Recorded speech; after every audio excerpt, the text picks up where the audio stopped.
The hum of the monitors was the soundtrack to my life. A low, constant thrum that vibrated through the floor of the seismic monitoring station, something moving deep below. It was a sound I'd once found comforting, a lullaby of scientific inquiry. Now it felt like the drone of a dying world. I ran a hand over my stubbled chin, the rough texture, a familiar, unwelcome sensation. Years ago, I dreamt of charting the cosmos, of deciphering the whispers of distant nebulae. Now, my universe had shrunk to the confines of this subterranean box, its walls lined with blinking lights and readouts that tracked the Earth's most intimate tremors. Dean, that's me, or at least that's the name my parents gave me. The astrophysicist who'd once burned with a fierce, insatiable curiosity. He felt like a ghost, a faded photograph from a life I barely remembered. The disillusionment had crept in slowly, like a persistent fog, obscuring the stars until all I saw was the dull, gray expanse of the mundane. The funding cuts, the endless grant proposals, the sheer, overwhelming vastness of it all. It had chipped away at my spirit until only a hollow shell remained. I was good at my job, I supposed. The station ran smoothly under my watch. The seismographs dutifully recorded the planet's restless slumber, and I dutifully filed the reports. Another day, another series of meaningless vibrations. The air in the control room was stale, perpetually recycled, carrying the faint, metallic tang of old machinery. Outside, the wind howled, a lonely sound that echoed the emptiness I felt inside. I preferred it that way. The isolation suited my current disposition. Fewer distractions, fewer people to remind me of what I'd lost. My colleagues, when they occasionally checked in, saw a man going through the motions. They didn't see the ache, the constant, gnawing regret. They didn't see the way my gaze would drift towards the small, framed photo on my desk, a younger me, eyes bright, pointing at a star chart that seemed to stretch to infinity. It was late, the kind of late where the world outside held its breath. The only illumination came from the array of screens, casting an eerie blue-green glow on my face. I was running diagnostics, a routine check that had become as automatic as breathing. The seismic data was normal, predictable. The Earth was doing its usual thing, shifting, groaning, settling. Then something flickered on the deep scan anomaly detector. It was a blip, tiny, almost imperceptible, but definitely there, not the usual seismic signature. This was different, cleaner, more defined. My heart, a muscle I'd long neglected, gave a sudden, sharp lurch. I leaned closer, my eyes narrowing. The system flagged it as an external interference, a ghost in the machine. But the parameters were wrong. Too consistent, too deliberate. I pulled up the raw data, my fingers flying across the keyboard with a speed I hadn't felt in years. The usual hum of the station seemed to recede, replaced by the frantic tapping of keys and the quickening of my own breath. The anomaly wasn't originating from Earth. That much was clear. The triangulation pointed outwards, far beyond our atmosphere, but it wasn't a known celestial body, no satellite, no rogue asteroid. The signal signature was unlike anything I'd ever encountered. It was a perfect, repeating pattern, a complex sequence that felt organized. This was impossible, yet here it was. I cross-referenced it with every astronomical database I had access to. Nothing. It was like a phantom limb, a presence where nothing should be. I zoomed in on the signal's origin point, a sector of space that was, according to all known charts, utterly empty. A vast, black canvas devoid of stars, nebulae, or any discernible celestial phenomenon. It was like finding a perfectly formed, intricate snowflake on a surface that had been scrubbed clean. My hand trembled as I reached for the comms panel. Who would I even call? The authorities? My superiors? They'd dismiss it as a glitch, a malfunction. They'd tell me to recalibrate, to run more diagnostics. This was a message, or perhaps something far more disturbing. A presence. The signal wasn't just a series of pulses. It was evolving. The pattern was subtly shifting, becoming more complex, more intricate. It was as if whatever was out there was aware of my observation, responding, adapting. The air in the room grew heavy, thick with an unseen pressure. The hum of the station seemed to deepen, to take on a new, unsettling resonance. It felt like the Earth itself was holding its breath, listening. I stared at the screen, mesmerized and terrified. The empty sector of space was no longer empty. It was a window, and something was looking back.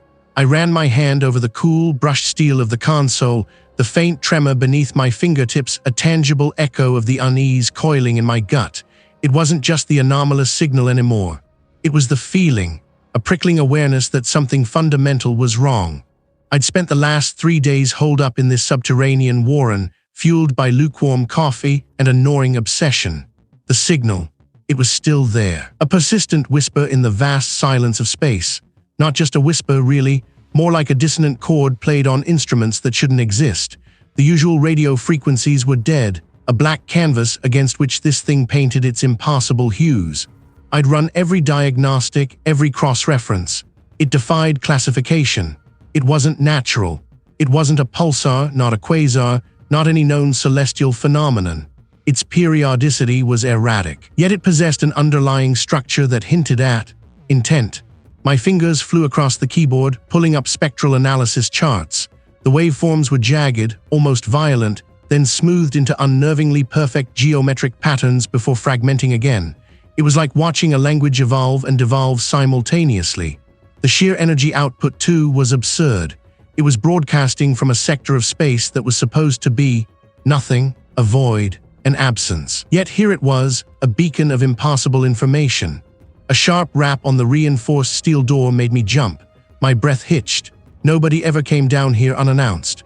The seismic monitoring station, something moving deep below, was isolated by design. In there.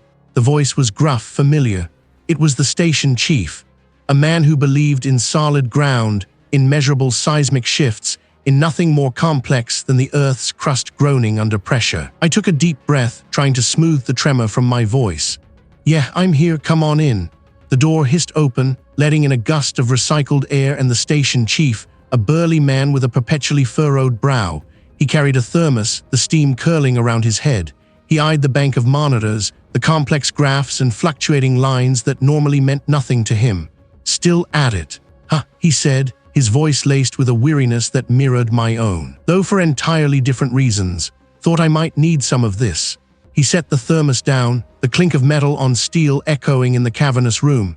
"Thanks," I managed, my gaze drifting back to the screens. It's not just noise anymore," he grunted, pouring himself a mug. "I said that yesterday, and the day before. Dean, we've got actual seismic anomalies to track. The tremors are picking up in the western quadrant. If I were seeing ghosts in the static." "I need to tell me, ghosts, if only it were that simple. It's not static, it's a signal from out there." I gestured vaguely towards the ceiling, towards the miles of rock and soil that separated us from the sky. He took a long sip of his coffee, his eyes narrowing. "Out there, I mean space. Dean, my project is about what's below us. The Earth, the deep Earth, not radio waves from the stars." "This isn't a normal radio wave," I insisted, turning in my chair to face him. "The energy signature is unlike anything catalogued. The modulation, it's too structured, too deliberate." He set his mug down with a soft thud. "Deliberate? What are I implying, Dean? That something's out there sending us a postcard?" He chuckled, a dry, humorless sound. I swallowed. The words felt heavy, alien on my tongue. I think it's ancient, and it's not from our universe." The station chief stared at me, his expression shifting from mild impatience to a deep, unsettling concern. The air in the room seemed to thicken, the hum of the monitors suddenly louder, more insistent. The tremor beneath my feet, a subtle vibration moments ago, now felt like a distinct pulse. A slow, deliberate beat. "Dean," he said, his voice low, "I've been working too hard. I read tired. I read seeing things that aren't there. But I wasn't. I could feel it. It was all connected. And the connection felt like a gaping maw, opening just beyond the edge of my perception. Was he right? Was I just cracking under the strain? The words of the old technician, "It's just the earth breathing, son," echoed in my mind, a hollow counterpoint to the insistent thrumming in my chest. He'd said it with a weary finality, as if dismissing a child's fanciful fears. But the earth didn't breathe like this. Not with a ragged, uneven gasp that seemed to synchronize with the alien rhythm pulsing from the void. I dismissed him too, in my own way, my focus locked on the flickering lines of the seismic monitoring station, something moving deep below. My fingers, usually steady on the console, felt clumsy. The data streams were a chaotic dance of seismic activity, spikes and dips that should have been familiar, reassuring in their chaotic naturalness. Instead, they felt wrong. Like a language I almost understood, twisted just enough to be menacing. The anomaly wasn't just in the radio telescope's feed anymore. It was resonating through the very bedrock of this remote outpost. I zoomed in on the seismic readouts, isolating the patterns that coincided with the signal's pulses. There it was. A faint, almost imperceptible tremor, a ghost in the machine, mirroring the alien tempo. It wasn't just originating from space, it was being felt here, deep within the planet. My gaze swept across the seismographs, each needle a tiny, quivering finger pointing towards an unseen source. Then a breakthrough, buried within the signal's complex modulation, beneath layers of what I'd initially assumed was static or natural interference. I found it. A repeating sequence, a mathematical fingerprint so intricate, so impossibly ordered, it couldn't be a fluke. It was a key. My breath hitched. This wasn't random noise. This was communication. My mind raced, piecing together the fragments. They were not separate phenomena. They were threads of a single, terrifying tapestry. The old technician's words, meant to soothe, now sounded like a desperate denial. The Earth wasn't breathing, it was responding. I fed the repeating sequence into the analysis software, my heart a frantic drum against my ribs. The program churned, its algorithms wrestling with the alien logic. Slowly, agonizingly. Pattern resolved. It wasn't a language in any sense I understood, no phonemes or syntax. It was more fundamental, a pure expression of geometry and prime numbers, woven into a pattern that defied earthly physics. And it was pointing, not to a star, not to a nebula, but to a specific point in spacetime. A point that corresponded precisely with the signal's origin. The display flickered, updating the coordinates. My eyes widened. The sector was not empty. Presence. A gravitational anomaly, too small to be catalogued, too insignificant to warrant further study by conventional means. But it was there, and the signal was emanating from its heart. This wasn't a star dying or a distant galaxy. This was something else. Something that existed in the utter absence of light and matter, yet possessed the ability to broadcast across unimaginable distances. The sheer scale of it was dizzying. It was like staring into a black hole and realizing it was staring back. I ran a spectral analysis on the signal's carrier wave, a long shot, but I had to know. The results began to populate the screen, not the familiar spectral lines of hydrogen or helium, not even the signatures of heavier elements. Instead, a series of peaks, sharp and defined, in frequencies that shouldn't exist. Frequencies that suggested an energy source beyond anything I could comprehend. An energy that didn't adhere to the known laws of the universe. My hands trembled, spilling coffee across the console. The tremor beneath my feet intensified, a low rumble that vibrated through the metal floor. It wasn't just a synchronicity anymore. It was a response. The signal was not just being broadcast, it was being heard. And whatever was sending it was now aware of my listening. I leaned back, my gaze drifting to the reinforced viewport. Outside, the desolate landscape was bathed in the pale moonlight, a picture of serene emptiness. But I knew better. The emptiness was a lie. The old technician had been wrong. It was waking up. And I had just nudged the slumbering giant. What had I awakened? The air in the control room of the seismic monitoring station, something moving deep below, felt heavy, thick with the metallic tang of old machinery, and something else, something earthy and damp. The old technician was long gone. His pronouncements about the Earth's breath now just phantom whispers in the din of the station's constant hum. But he was wrong, so profoundly, terrifyingly wrong. The ground beneath us wasn't breathing, it was stirring. I traced the tremor patterns on the main display, a jagged, chaotic dance of red lines that defied all known geological phenomena. This wasn't tectonic plates shifting. This was deliberate, like a colossal limb twitching in its sleep, or perhaps a slow, agonizing stretch. Each spike on the graph felt like a physical blow, resonating not just through the concrete floor, but through my very bones. My hands, usually steady as a surgeon's, trembled as I adjusted the gain on the seismograph. The low-frequency vibrations were intensifying, growing in amplitude, and the accompanying acoustic signature was shifting. It was no longer just a rumble. It was evolving into a low, guttural moan that seemed to emanate from the very core of the planet. I checked the sensor readings again, my gaze sweeping across the bank of monitors. The temperature probes buried deep in the Earth were showing anomalous spikes, localized heat blooms that appeared and vanished like phantom embers. Nothing that could be explained by volcanic activity or geothermal vents. This was something new, something impossible. My mind, usually so adept at parsing complex data streams, felt sluggish, like wading through molasses. The signal I'd detected in the void of space, the one that had drawn me to this desolate place, felt linked to this deep, subterranean unrest.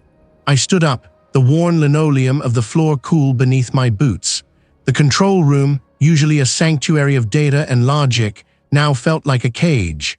The walls seemed to press in, the low, resonant thrumming of the earth outside making the metal shelves rattle and the fluorescent lights flicker erratically.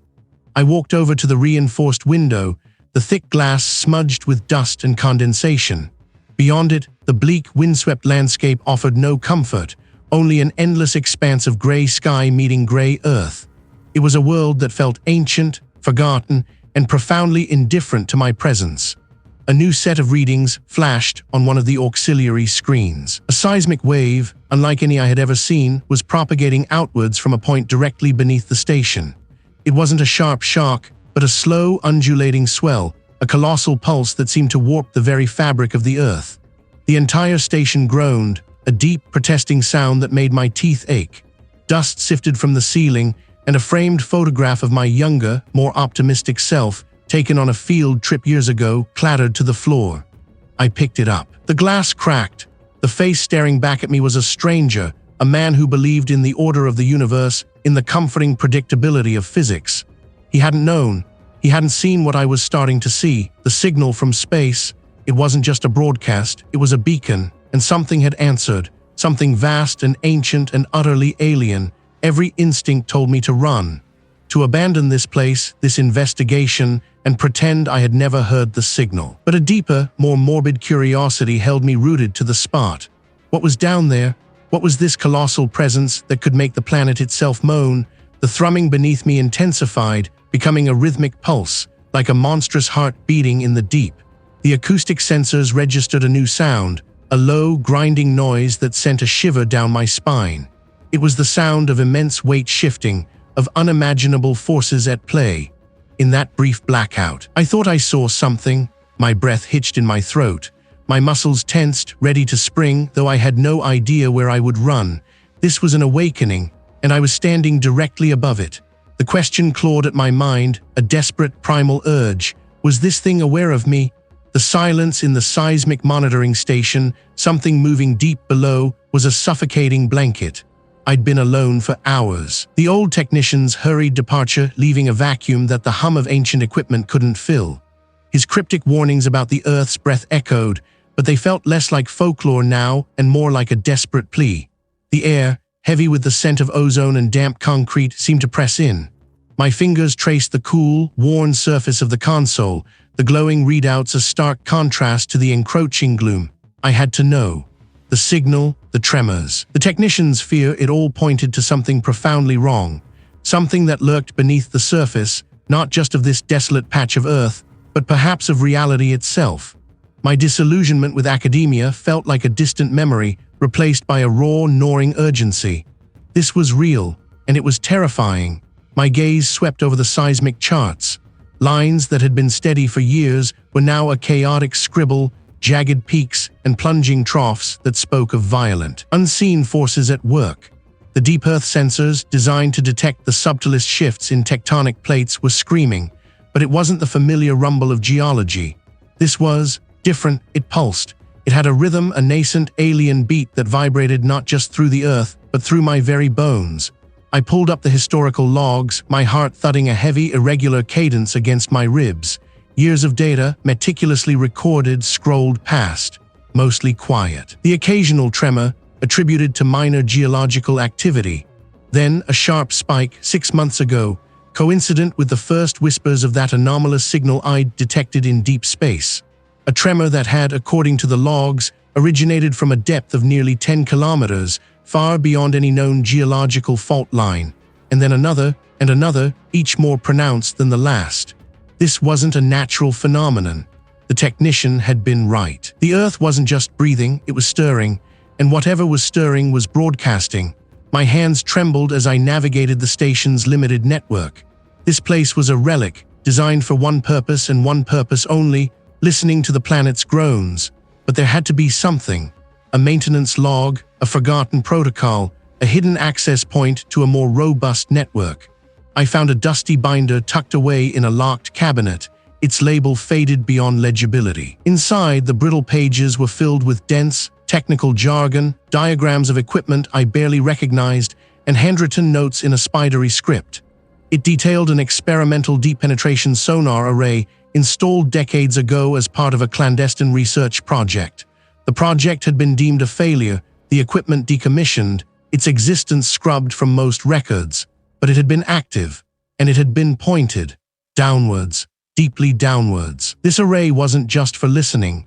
It was designed to interrogate the deep earth, to send out powerful pulses and analyze the echoes. If it had been active during the recent seismic events, it might have captured something the standard sensors had missed. My fingers flew across the keyboard, coaxing the archaic system into revealing its secrets. The data was fragmented, corrupted in places, as if the very act of retrieval was an intrusion. But I found it. A series of recordings, each labeled with a date and a timestamp that aligned with the seismic anomalies. I initiated playback, my breath catching in my throat. Then a new sound emerged.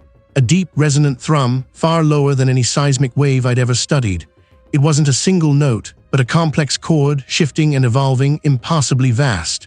It felt less like a sound and more like a pressure, a palpable weight pressing against my eardrums, against my skull. The audio waveform on the screen pulsed in time with the sound, a monstrous, undulating line that defied any recognizable pattern. It was beautiful in a horrifying, alien way, and it was undeniably alive. But that wasn't all. Beneath the dominant thrum, something else stirred.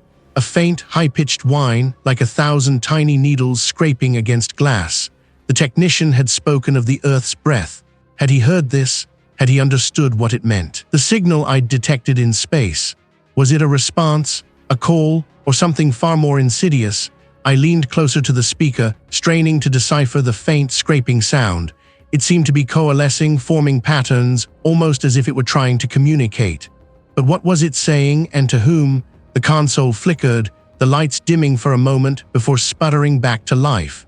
The rhythmic thrumming from the speakers deepened, a subtle shift that made the very floor beneath me vibrate. It felt like a response, like it knew I was listening. Did it know I was here? His cryptic warnings about the Earth's breath echoed, but they felt like distant thunder now, a preamble to the storm I was about to face. The air itself seemed to thicken, growing heavy with an unseen pressure that pressed against my eardrums. Each tick of the clock on the wall sounded unnaturally loud, a tiny hammer chipping away at my resolve. My fingers, usually steady on the keyboard, trembled as I typed. The seismic readouts were no longer just jagged lines on a screen. They were alive, pulsing with a rhythm that was fundamentally wrong. It wasn't the familiar tremor of tectonic plates shifting, nor the deep rumble of magma. A slow, deliberate expansion and contraction, like a vast lung inhaling and exhaling beneath the crust. The tremors weren't originating from a fault line. They were coming from everywhere. A pervasive thrumming that vibrated through the concrete floor and into the soles of my worn boots. A faint, metallic tang began to permeate the air, sharp and coppery, like old pennies left out in the rain. It prickled the back of my throat, making me want to cough, but I held it back, straining to hear over the insistent, growing vibration. The lights in the station flickered, casting long, dancing shadows that seemed to writhe in my peripheral vision. I told myself it was just the old wiring, the strain on the generators. I glanced at the primary console, the one the technician had been so agitated about. The screen, usually a calm, blue-green display of geological data, was now a chaotic swirl of colors I'd never seen before. Hues of bruised purple and sickly yellow bled into each other, forming patterns that were both mesmerizing and deeply unsettling. They shifted, coalesced, and then dissolved, like ink dropped into water, but with an unnatural geometric precision. It was beautiful in a terrifying, alien way. A low groan like stressed metal echoed from the depths. It wasn't a sound that should travel through rock and earth. It was too fluid, too resonant. It felt as though the very foundations of the station were being tested, stretched beyond their limits. My breath hitched. Goosebumps rose on my arms. I leaned closer to the screen, my eyes tracing the impossible geometries that flickered across its surface. It was then I saw it, not on the screen but within it. A shape impossibly vast, was beginning to resolve itself from the chaos of light and color. It wasn't a physical object in any way I understood. It was more like a distortion, a wound in the fabric of space-time itself, manifesting as a visual anomaly. It had too many angles, too many impossible curves. My mind reeled, trying to process what my eyes were seeing. It was like looking into a kaleidoscope that had been designed by a mad god. The groaning intensified, morphing into a deep, guttural resonance that seemed to originate from within my own skull. The floor beneath me vibrated violently, shaking loose dust from the ceiling. A cascade of small objects clattered to the ground. My teeth chattered uncontrollably. I wanted to run, to flee this place, but my feet felt rooted to the spot. A primal instinct screamed at me to stay, to witness, to understand, even as every fiber of my being craved escape. The technician's words, the Earth's breath, suddenly took on a terrifying new meaning. This wasn't just geological activity. This was something breathing, something alive, and it was stirring. The anomalous signal I'd detected from space. It wasn't just a signal. It was a beacon, a calling. And whatever was out there had finally answered. The colors on the screen intensified, blooming outwards. The impossible geometry began to solidify, pushing against the confines of the monitor. A faint, phosphorescent glow began to emanate from the console itself, casting my face in an unearthly light. The air crackled with an unseen energy, making the hairs on my arms stand on end. A faint, high-pitched whine began to fill the room, a sound that seemed to bypass my ears and vibrate directly in my bones. It was the sound of reality fraying. My gaze was locked on the console, on the impossible thing that was emerging. It was no longer just an anomaly on a screen. It was a presence, a consciousness, and it was aware of me. I felt a profound sense of being seen, not by eyes, but by something far more ancient and terrifying. The entire station groaned again, a sound of immense strain. A hairline fracture appeared in the thick glass of a nearby seismograph. The anomaly was breaking through, and whatever was on the other side was now using this seismic station, this deep point of terrestrial connection, as its entry point. The very air seemed to warp around the console, shimmering like heat haze. A faint, almost imperceptible pressure began to build, pushing outwards from the screen. What was it trying to do? Was it trying to break free, or was it trying to communicate in its own, terrible way? I had to do something. I had to act, or this impossible entity would unravel everything. But what could I possibly do against something that defied all known laws of physics, something that was literally tearing a hole in reality? The whine grew louder, sharper. The pressure intensified, making my ears pop. The ground gave another violent lurch. His cryptic warnings about the Earth's breath echoed, but they felt like whispers from another life now. I'd seen it. Felt it, the impossible weight of it pressing against the fragile crust of this world. My fingers, still slick with something that wasn't quite sweat, traced the faint scorch mark on the console, a testament to the raw, untamed energy that had erupted from the earth. It had been a controlled release, I'd told myself, but control was a child's fantasy when dealing with forces that predated stars. The air in the station was thick, heavy with the smell of ozone and something else. Something metallic and acrid that I couldn't quite place.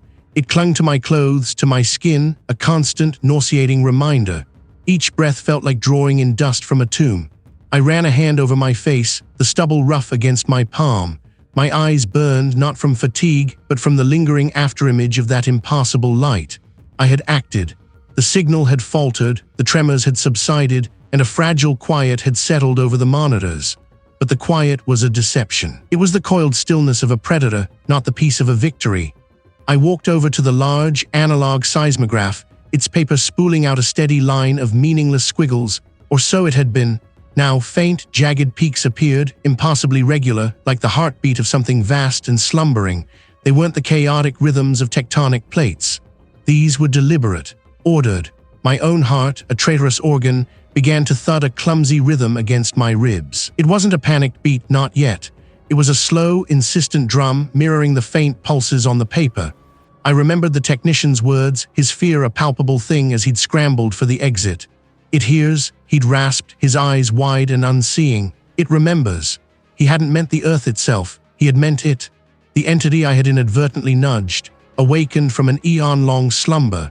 A low thrumming began, subtle at first, vibrating through the concrete floor. It wasn't the familiar rumble of the station's generators. This was deeper, resonant, like a colossal engine awakening far beneath my feet. The lights flickered, a brief, startling interruption to the dim, utilitarian glow. The seismograph needle twitched erratically, then settled back into its unnerving, rhythmic pulse. I backed away from the console, my gaze sweeping across the room.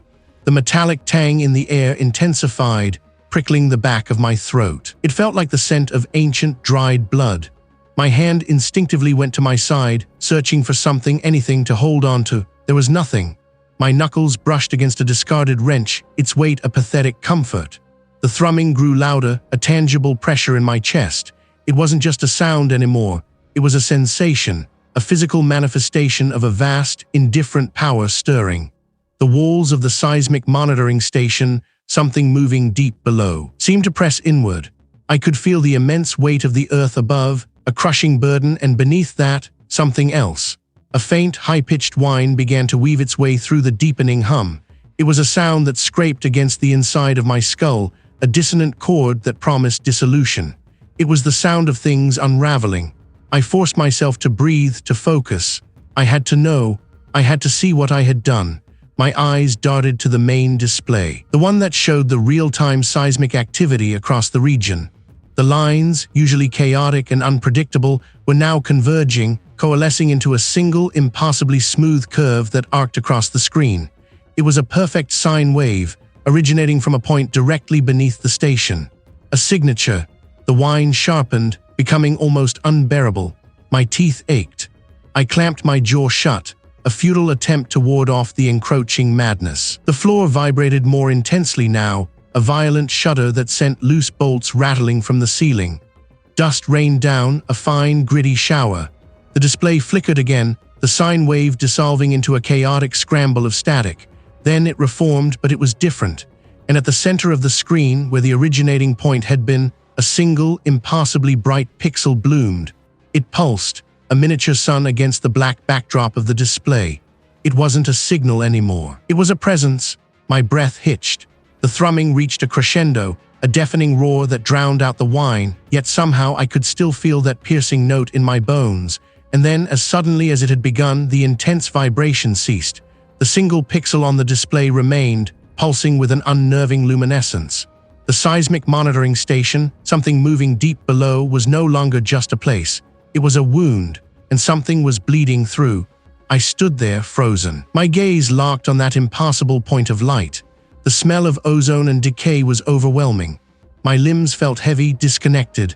I had pushed, and something had pushed back. But had I pushed it away, or had I merely opened the door wider? What had I truly unleashed? The air in the seismic monitoring station, something moving deep below, tasted of dust and old metal. Every breath felt thick, a gritty caress on my tongue. My fingers, slick with sweat, fumbled with the console. The rhythmic thrum of the ancient machinery was usually a comfort, a steady pulse against the vast silence of the cosmos I'd spent my life studying. Now it felt like a monstrous heartbeat, echoing the frantic cadence of my own. The signal. It was still there, a low, persistent hum beneath the static, a whisper from the void that had become my torment. My rash, desperate actions had only amplified it, turning my intrusion into an invitation. The vastness out there wasn't empty. It was occupied, and I had knocked. A tremor ran through the concrete floor, subtle but undeniable, not the familiar rumble of distant tectonic plates, but something closer, more deliberate. It vibrated up my legs, a deep, resonant thump that seemed to originate from the very core of the earth.